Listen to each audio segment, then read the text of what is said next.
Assalamu alaykum aziz obunachilar, aziz do'stlar. Bizning klientlarimiz yine Xudo xolasa tovarlarimiz kelib turibdi yine Furada. Seri felfelin sovet bo'ladi bu. Xudo xolasa yine.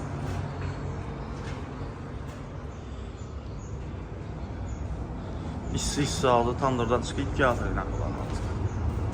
Hadi yine düşüremiz seyfimize. Tüyap kavadı, felfelliğimiz. Yok, bağda işte az kavadı. Yani hem izi geldi. Resmiler amina, uzun bir fil. Ondan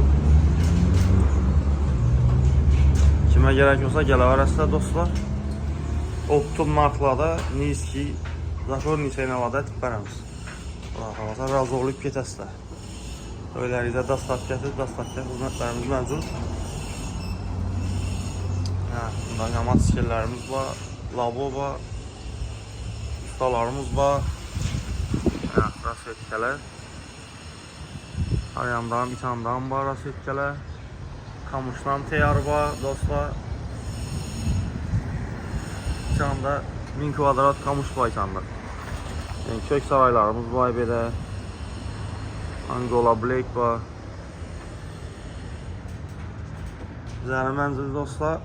Kasmabad Boştanı doğrusunda aynen işte Aslan Okyanı hem bilse gerek Kasmabad ababıydı. İşte Aslan Okyanı arkasında da aşkın dostlar. Palnikədən şunun Palnikədən gələsə Aslan Okyanı arkasında.